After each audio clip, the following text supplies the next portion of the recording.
Hi, this is Lab ID 4 doing our Lab 3 for the Python Deep Learning class here at UMKC. And so we have our part 1 of Lab 3, which is just doing linear regression. We have a model that's already pre-trained. It takes a little too long, so I can't show that on screen. But this model gets a 19.89 loss, so that's a mean squared error on the test set.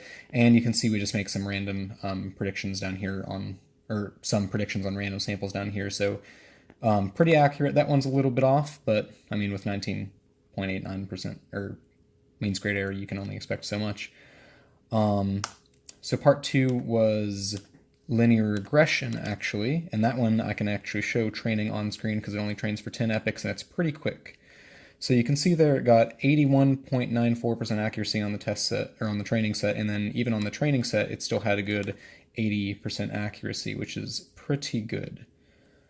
So that's pretty much it for part 2.